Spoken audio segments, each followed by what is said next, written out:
Good morning. I will call this meeting to order, and it's the regularly scheduled meeting of the Transportation Public Works Committee. This day is September 13, 2016. I'm Councilman Reich. I'll be chairing the committee, and I'm joined by my colleagues of the committee, Councilman Yang, Vice President Glidden, Councilmember Bemmer, and Councilmember Gordon. We're a quorum and may proceed with today's business. We have a pretty full agenda. We have 23 items listed on the agenda, and we'll be adding an additional item that's before you that's not printed on the agenda. Several of our items are on the consent. I will go through the consent items before we do our public hearings, and then that will be followed by our discussion items. On consent, starting with item 6 on the agenda, is the 54th Street Lyndale Special Service District Operating Plan and Budget Amendments. Item 7 is the Lynn Lake Municipal Parking Lots Setting 2016-2017 Impact Fees. Item 8 is the agreement with the University of Minnesota for traffic cameras and variable message signs. Item 9 is the Downtown Pedestrian Improvement Project amendments to the contract for architectural historical review. Item 10 is the Nicollet Mall Reconstruction Project contract amendment with James Corner Field Operations. That'll be referred to Ways and Means. Item 11 is the 10th Avenue Storm Tunnel Phase 3 project contract amendment with PCI Roads. Item 12 is the replacement quit claim deeds of 2716 44th Street and 2630 44th Street West. Item 13 is the 54th Street West Reconstruction Project assessment reductions for the property listed. Item 14 is the Nicollet Central Modern Streetcar Project vendor name change on professional services contract. Item 15 is the Street Cafe pilot program. It's a series of actions to move forward with that. Item 16 is the bid for Lyndale Avenue Gate Chamber Rehabilitation Project. Item 17 is the bid for revised signal systems and pedestrian curb ramp improvements project. Item 18 is the 10th Avenue Storm Tunnel Repairs Phase 4 project. Item 19 is the redesign of Nicollet Mall Ordinance, and that's referring to the staff, the subject matter of the ordinance amending Title 17, Chapter 439 in our Code of Ordinances. Item 20 is referred to the Ways and Means Committee August 12th, and I'll note that I'll be striking this item. This item will be deleted from the agenda at the request of the Public Works Department due to the fact that Public Works has identified other alternatives to manage the work scope within the budget. And then not on the printed agenda, we have a resolution, and this will be part of the consent item, and it's a resolution of the Mayor and the City Council and all members of this committee declaring September 22nd as World Car Free Day in the city of Minneapolis. Does any member wish to pull any of the consent items? Seeing none, I will move all the consent items. All in favor say aye. Aye. Dissenting nay. Those items carry. We now can go into our Public Works public hearings for the day, starting with item 1 on our agenda, and that refers to the 29th Street West lighting project. From Bryant Avenue South, Lyndale Avenue South, project approval and assessments. Good morning. Good morning, Mr. Chair and members of the committee. Don Flum will make the presentation this morning on the 29th Street West lighting project. Good morning. Good morning, Mr. Chair and council members. We're here today to talk about the 29th Street lighting. Real briefly, we're looking at the segment of roadway between Bryant and Aldrich and Lyndale. This has been brought before this committee for layout approval earlier this summer, and we are in the midst of construction right now. The budding property owners have indicated that they would like to do lighting, and petitions were sent out to both property owners. The majority property owner has sent back the petition accepting responsibility to pay for the $68,000 assessment. The other property owner has already put lighting in the corridor or has paid for lighting to be put in the corridor. Those two fixtures will be salvaged and reinstalled. So essentially our recommendation this morning is to pass a resolution in the amount of $68,000 for the street lighting project and also to allow for those bonds to be sold. Questions? Questions for the presentation? Seeing none, I will then open the public hearing for item 1. Anyone signed in? No one signed in. Anyone wish to come forward and give testimony? Anyone wish to come forward? Seeing none, I will close the public hearing and move approval. Is there any further conversation? Councilmember Bender. Thank you, Mr. Chair. Just really briefly wanted to note that I think this came through in the presentation, but this is a voluntary contribution by the private property owners to a public realm project on 29th Street, little kind of back alley road that we're reconstructing to be a shared street. And so the property owner has, again, contributed financially to a project that is, I think, a good example of this kind of private-public partnership where we're able to really enhance the public realm on our streets. It's exciting. And I think we're working hard to make it easier to do more of that across the city. Thank you. Any further conversation? Seeing none, all in favor say aye. Aye. Dissenting nay. That item carries. Thank you, Mr. Plum. And then item 2 is the Special Service District 2017 proposed services and service charges. Mr. Chair, Andy Carlson will make that presentation. Good morning, Mr. Carlson. Good morning, Mr. Chair and council members. My name is Andrew Carlson, and today we're presenting about half of our special service districts for seeking approval for their 2017 proposed services and service charges. For the record, those districts include the Bloomington Lake, Chicago Lake, East Lake, Lindale Lake, 54th and Lindale, and the 50th and France Special Service District. So back in June, Public Works staff met with all the district's advisory boards who came up with recommendations for the recommended services, prepared estimated budgets, and reviewed their assessment methodologies for the coming year. The service charges will be collected on their 2017 real estate taxes in the same manner as special assessments. Each affected property owner was mailed a notice of public hearing. And the service charges amounts were indicated on that. This all occurred 10 days in advance of today's public hearing. So what I have on the board here for you is just a quick reminder in terms of all the special service districts throughout the city that kind of fits on there. We currently have 16 active districts. 3 are currently dormant, but they are pretty equally spread throughout the city on all of our commercial corridors and commercial nodes. So that's just kind of a 50,000 foot view of where these are all located. Today we're dealing with we're dealing with 6 of those. And recommendation, I'll just put that up here for you because it's kind of a mouthful. We're recommending passage of a resolution for the Bloomington Lake, Chicago Lake, East Lake, Lindale Lake, 54th and Lindale, and 50th and France Special Service Districts, approving the special assessments and budget cost estimates in the lump sum of $491,800 for the year 2017, approving service charges in the list of service charges or the assessments in the lump sum of $478,200 for the year 2017. Third, we're looking for direction on the transmission of certified copies of the list of service charges to the Hennepin County Auditor. And lastly, directing the city engineer to proceed with the work. That concludes my comments, and I'm happy to answer any questions. Any questions per the presentation by staff? Seeing none, I will then open the public hearing. We do have someone signed in, and we'll take that in order. Come to the podium, Mr. Doug Willett. And please state your name and address for the record.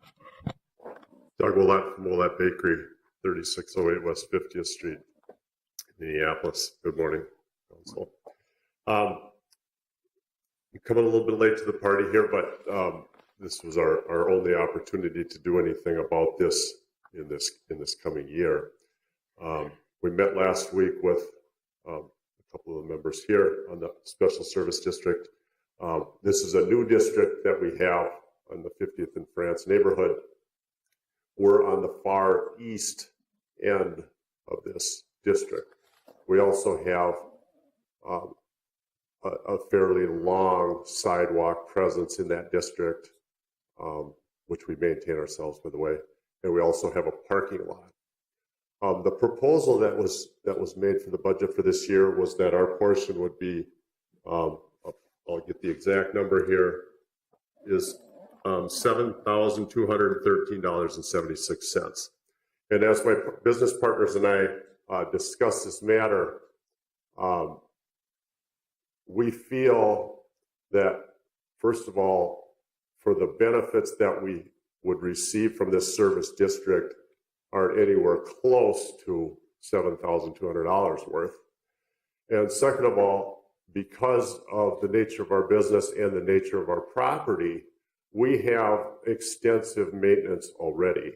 We have a big parking lot that, of course, when the snow flies, we have to plow it, and when the banks pile up, we have to haul it away. We have a lot of those things going on already. Also, at 6:30 every morning of every business day, we have our people out there shoveling our sidewalk and salting it because we have customers who are going to be there by 7. We've been there since 1980. We've maintained this ourselves that way. And so what we decided is that, you know what, we're not a good fit for this district.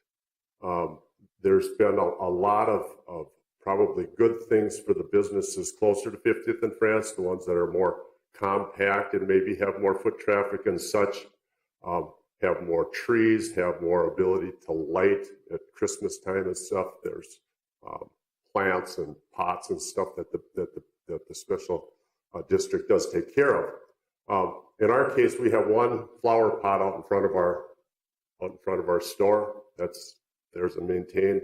We're supposed to have trash pickup. That doesn't happen very well. I do have some pictures on my phone if anybody wants to see those. But we don't feel like we're getting anywhere near $7,200 worth of value throughout the year. I know an extensive part of that number is snow removal. And we've dealt with the snow removal at our property since 1980. And for instance, last year, which was a mild winter, but we spent $900 in snow removal for our entire property. That's plowing it and when we needed to haul the snow away. And so our recommendation was to the Special Services District that, you know, we're not a good fit here.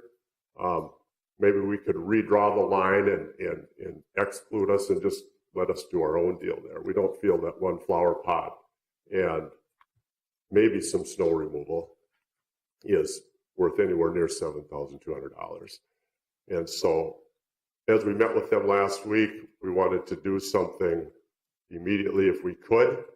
This was our only opportunity to do that. So I apologize for being in some ways maybe a little bit unprepared formally for this, but it was, you know, kind of spur of the moment here, and so we're playing catch up a little bit here. But we do feel that $7,200 is insane for the services that we're getting. We feel like we're getting ripped off.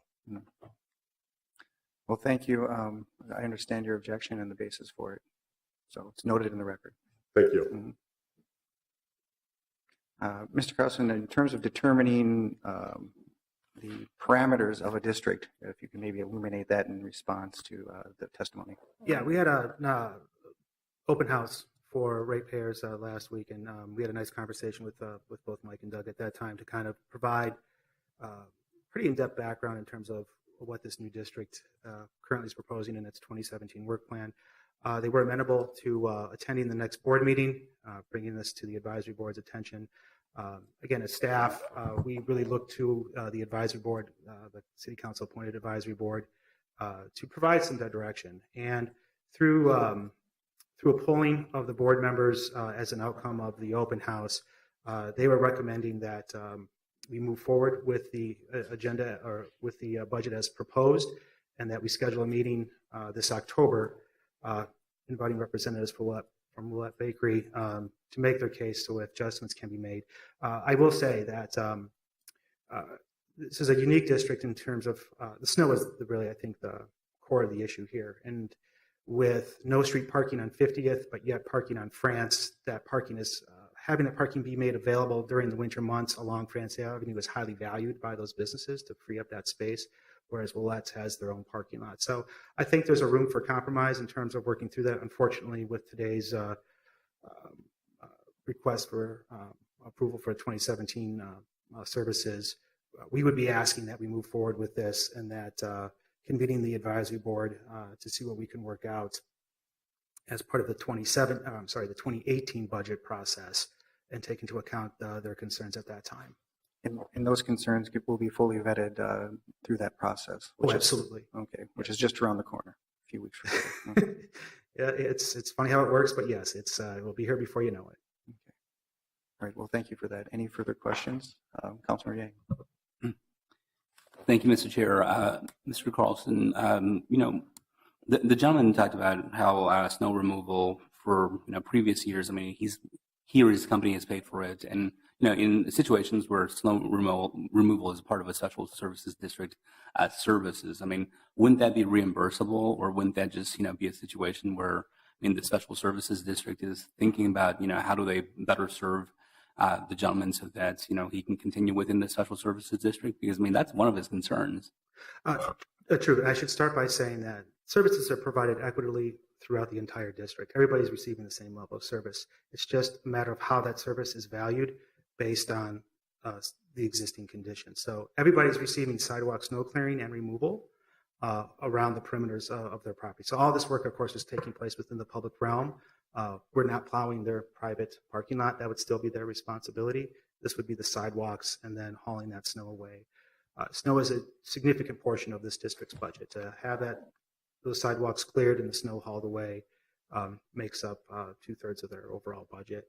But yes, we can, that's one of the beauties of a special service district. We can, through a conversation with the advisory board, modify that service, and then they would be charged proportionally for that work. So for example, if the hauling wasn't something that needed to be done, all we did was the sidewalk clearing, we could modify our snow specification to account for that. And then they would be charged proportionally for that type of work. So yes, there's a great deal of flexibility in how, or to not provide snow services along 50th. Now, I don't know if that's going to be acceptable to the board, but all these options are in play and will take place as part of the conversation at the October meeting. Does that get to your question? Yeah, it does. I think one of the points was just that for the value of the assessment, 7,000 plus, that he's not getting the value. And I'm just wondering, in terms of, what the value is, I think it's appropriate just to have a conversation and to, have a sense of, where the value is coming from. Because, I think maybe there's a difference of opinion in terms of the value coming from, let's say, the special services district and from the gentleman and his business itself. But maybe a conversation, gets him somewhere in the middle, and maybe nobody's happy. Right, and we've been just in the starting of sharing that data in terms of going through the city's procurement process, how this is a bid process. These services are not provided by city employees. This is bid out to private vendors. So we do feel like we are getting the best pricing possible through the city's procurement process.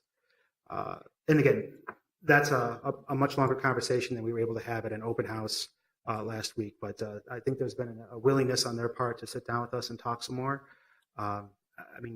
We have heard from them, I think, genuinely the benefits to the district, even in just its first year of existence.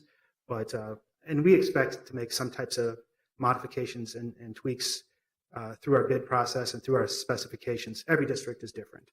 And that learning curve, we're pretty good at coming up with that, working with the boards, but these situations are not uncommon.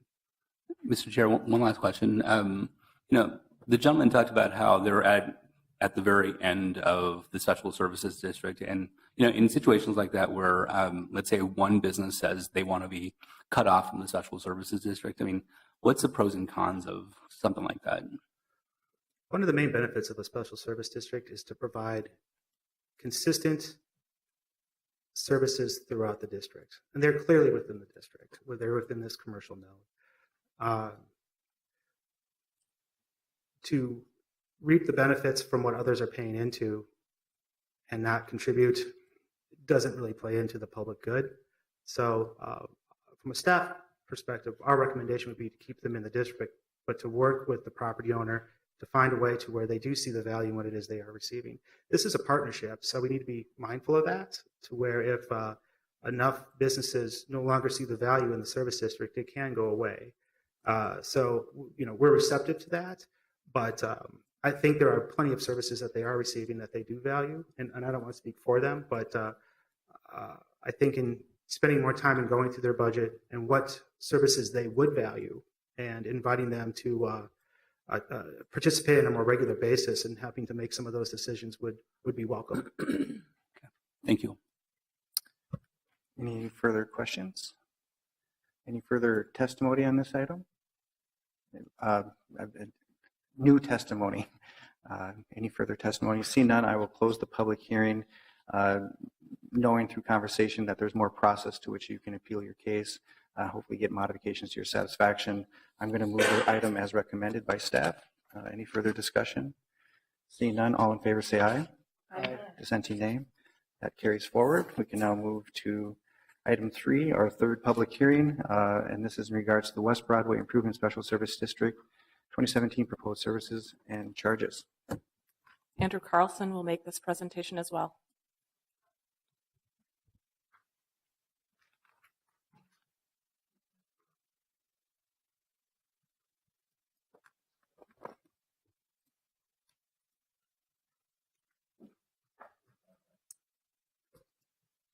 So this is a district I'm really excited about. This is our first self-managed, again, Mr. Chair, council members, I'm Andrew Carlson, project manager for Special Service District. With regards to the West Broadway Business Improvement District, this is our second self-managed special service district outside of the DID. And they've been doing just some great things up on West Broadway. So I'm going to keep my comments short. And through the public hearing process, I believe Rob Hansen has a short, very short presentation to make on some of their accomplishments this past year. Well, thank you. Oh, and I will at least put up the staff request.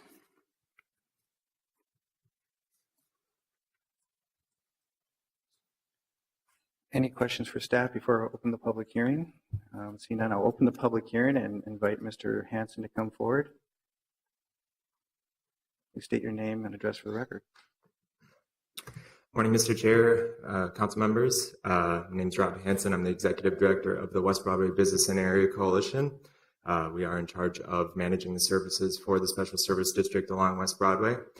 Very briefly, I just wanted to tell you about some of the successes that we had in 2015 and what we look forward to continuing 2016 and beyond.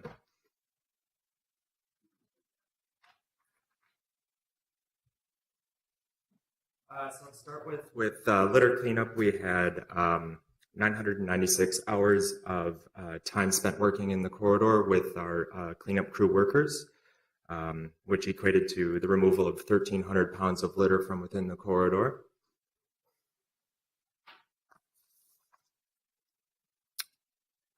We had the installation just recently of flowers and decorative plants installed in 20 flower planters located along the West Broadway corridor. And we also had the installation of holiday decorations for the first time in about 30 years on West Broadway. So we're very excited about that. In terms of district branding, we had 135 branded banners customly fabricated for the corridor. Those were installed last year. We have 12 custom fabricated flower planters, which I spoke about previously. We have 12 new trash and recycling bins, 16 benches, and 22 bike racks. Also like to add that all of those elements that I just spoke about were designed and fabricated by local artists from within North Minneapolis. So very excited about being able to contract with local artists, and our cleanup crews are also from Better Futures Enterprises. They do a lot of work with the community in North Minneapolis as well. So we'd like to be able to continue that. And thank you for hearing the points on West Broadway Special Service District. Thank you very much for your testimony and presentation. Anyone else wish to come forward? Anyone wish to come forward? See none, I will close the public hearing and move the item as presented. Councilmember Yang. Thank you, Mr. Chair. Just a quick comment on this. This weekend at Open Streets West Broadway, I think a lot of folks got a chance to see what the benefits of a special services district has upon a commercial corridor such as West Broadway. And I want to thank the folks at the West Broadway Area and Business Coalition for the work that they've done. Just seeing West Broadway this weekend, I mean, it was marked improvement from what we've seen in the past. And so just wanted to, give them a shout out for doing the wonderful work that they did, and had a great open streets on West Broadway too. Thank you for that. Yeah, it's definitely impressive what's taking place in such a short time, and how value can be derived on many levels for a special service district. So kudos to your work and the committee members that are involved. And also, just as a highly personalized indulgence, the fact that you did your rebranding and focused on features and design elements and beautification versus just coming out with a cutesy name, I find that refreshing. So again, just a personal comment. With that in mind, all in favor say aye. Dissenting nay. That carries. We now have item 4, which is also a public hearing. It's the Downtown Business Improvement Special Service Districts, proposed services and charges. Council members, Brett Jelly will make the presentation. Morning, Mr. Jelly. Good morning, Mr. Chair and committee members. My name is Brett Jelly. I'm the Director of Business Administration and Public Works. I am in front of you this morning to introduce the public hearing on the 2017 proposed services and service charges for the Downtown Business Improvement Special Service District, also known as the DID. The DID was first established in 2009, and on May 24th, 2013, the City Council readopted Chapter 465 of the Minneapolis Code of Ordinances, reestablishing and renewing the DID ordinance through December 31st of 2018. Each year, the DID's board, made up of downtown property owners, residents, businesses, and leaders, establishes a budget for accomplishing their goal of making downtown Minneapolis clean, green, and safe. The proposed 2017 service charges are $6,570,736, and an annual public hearing is required for the City Council to review and approve their proposed services and service charges. And with that, I would like to introduce Steve Kramer, the President and CEO of the Minneapolis Downtown Council and the Minneapolis Downtown Improvement District, to give you some 2017 highlights. Thank you. Good morning, Mr. Kramer. Good morning, Mr. Chair, members of the committee. Steve Kramer, address 81 South 9th Street, Suite 260. Business address, home address 4832 11th Avenue South. I always like to get that in as a Minneapolis resident.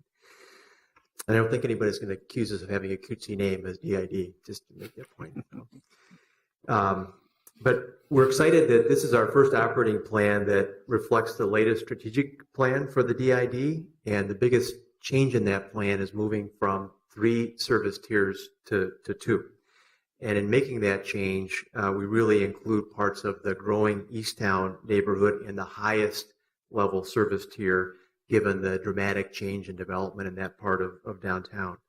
So because of that, the budget increase that Mr. Jelly mentioned is a little higher than it has been in recent years, but it largely reflects that the additional assessment dollars that are coming in to pay for additional services in that part of downtown in particular. I think it's important to note that if the same budget were presented without that cost adjustment, the average increase would be a little under 3%. So most property owners who are not in an area receiving additional services will see their assessment increase at about that level, which largely reflects the wage settlement that we've reached recently with our contractor providing for ambassador services, as well as moving forward on a few other initiatives in our strategic plan. I mentioned the rate tier change is the big change, but there are other things that we're doing as well, really emphasizing addressing livability concerns throughout downtown, which I think everyone who is paying attention knows that's a high level of issue right now, and may hear more about that from some of the folks testifying,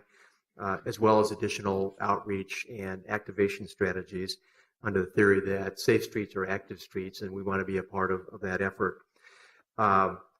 We also have engaged in more outreach, as I mentioned. We've got a changing downtown now. We're a great downtown becoming even greater that can present certain challenges. And so part of our response to that has been to do more communication around what we've branded as, along with Meet Minneapolis, as the Minneapolis Big Build that's occurring and really transforming our downtown. So that, along with really focusing on communication with our ratepayers, is part of what we're up to in that area. As Brett mentioned, we really continue our focus on core services around clean, green, and safe. Those are the watchwords for Minneapolis DID. And I know you've received a number of letters, and there are several people here to speak to our work.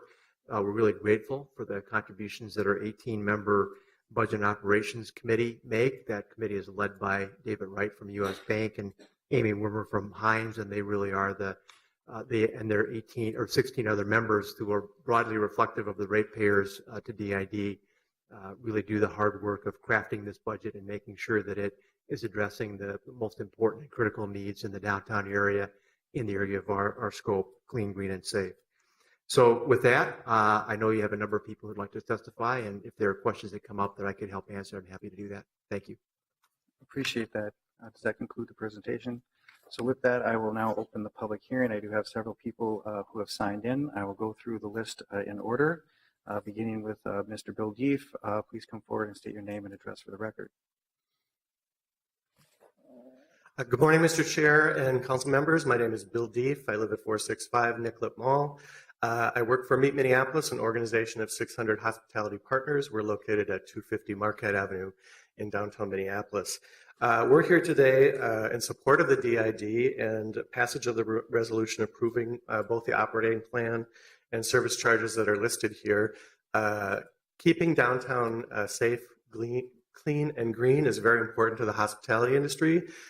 We have just finished up the largest, most busiest year in the city of Minneapolis in terms of conventions, meetings, and leisure visitors to our city, and we're on track to set a record again this year. So we are told time and time again by convention delegates, by visitors, and by residents how important and how great it is to see DID ambassadors in our city to keep an eye on things, to help visitors find their way. It's been particularly important with 3 years of construction with the Nicollet Mall and directing people around downtown, but also keeping it clean, to have the trash picked up. We're repeatedly told how clean our city is and what a great city it is. So it's important for us to see passage of this resolution and the budget increase, and we urge your support today.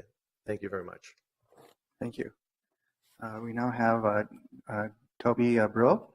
Please come forward, state your name and address for the record.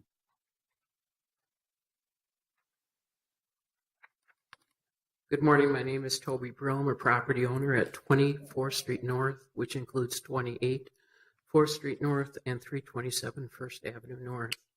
I've been before the council before. I'm sure you recognize me.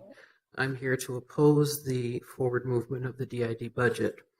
Recently, the state of Minnesota Supreme Court ruled in a manner regarding these types of fees that there must be a value proposition or benefit reached by the property. And much like Mr. Willett commented, he did not see the value in his property, and you have opened up the door for potential compromise.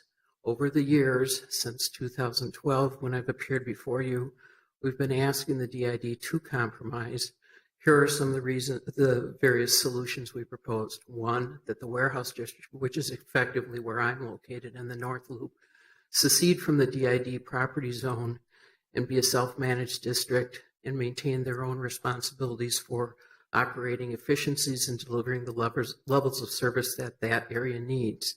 Unfortunately, we don't deem the DID's activities in that area to reach any critical mass, provide any value, and effectively every single block in the warehouse district and the North Loop should have received somewhere in the range of $60,000 to $80,000 worth of additional property value benefit since 2009, and they have not.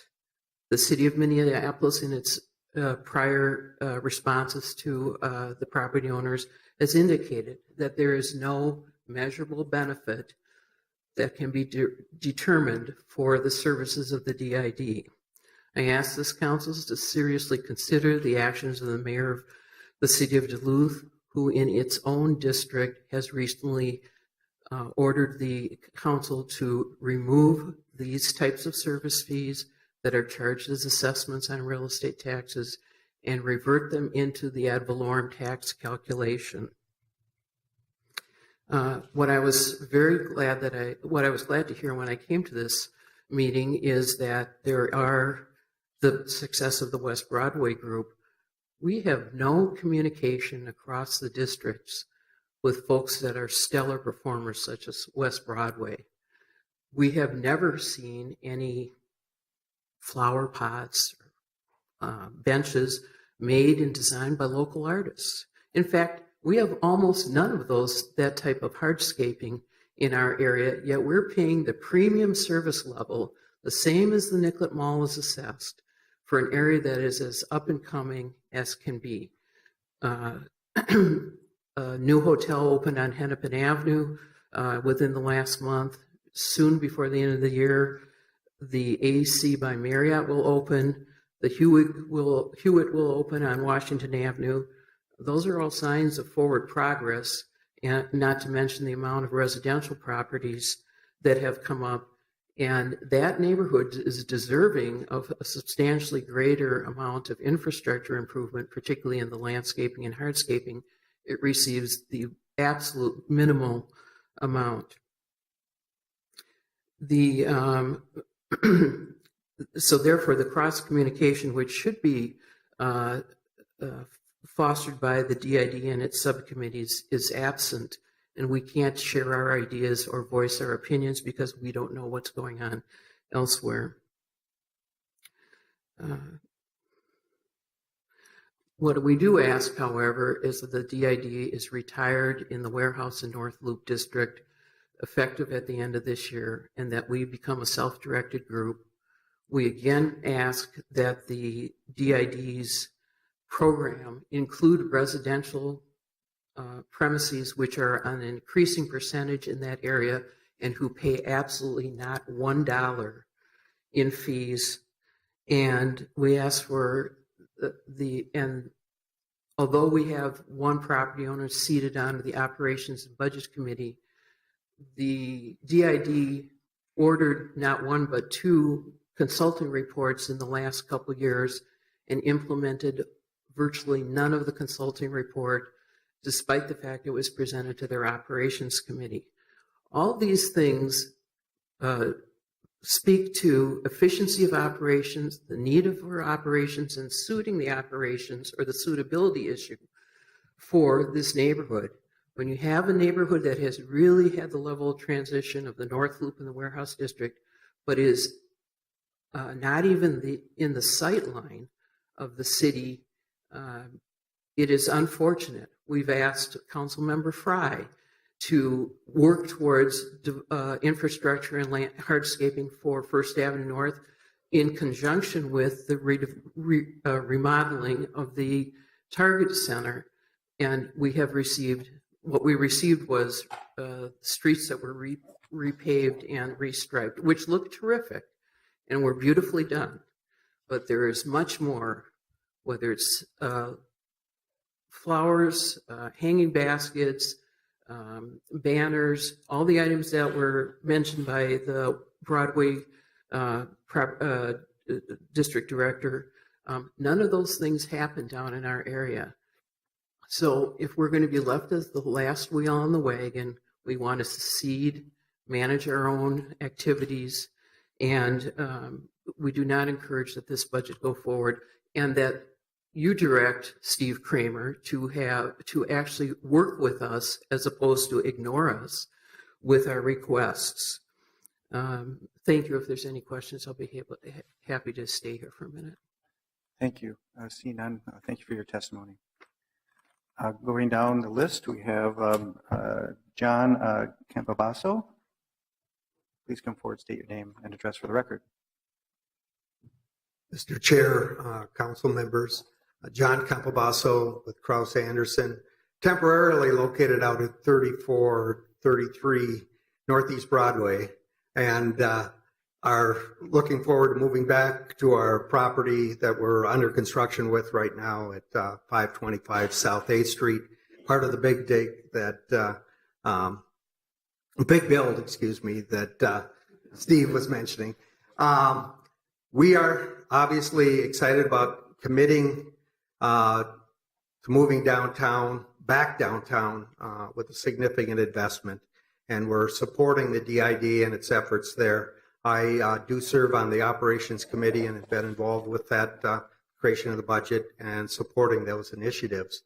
As we move our employees back downtown and actually moving some in from Bloomington and Circle Pines as well, we want the best environment possible for them, for our guests, for our neighbors, and the community downtown as a whole. And we believe that the DID and their focus on clean, safe, and green do meet those objectives. We also are one of the ratepayers that will be experiencing a little bit of a change as the DID goes from the 3 service areas to the 2. And we are in support of that level of service and of that change. And we would encourage the council to support that. Thank you. Thank you. I'll call forward Tom Whitlock.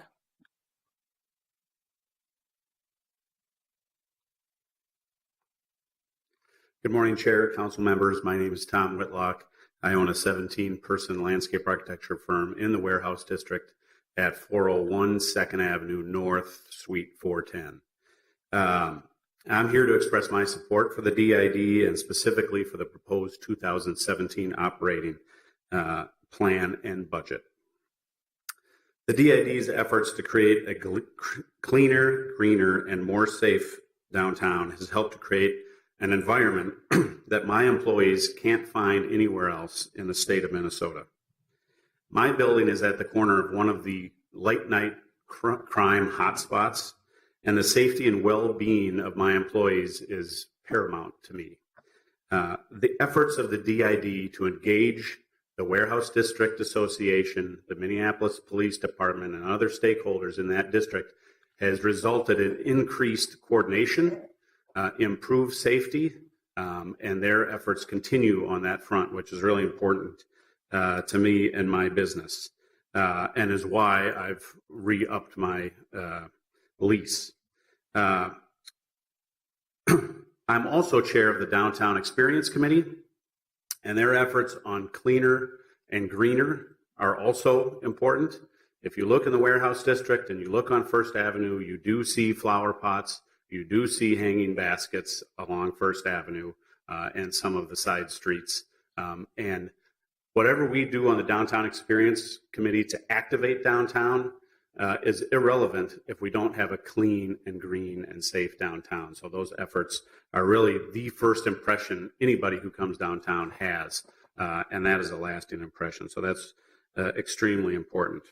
Lastly, I pay less than 10 cents an employee per day, and that is the best money I can spend on a daily basis to create an environment where employees want to come and live and work downtown. So again, I want to express my wholehearted endorsement of the DID and the 2017 plan and operating budget. Thank you. Thank you. I'll call forward Greg Williams. Please come forward, state your name and address for the record.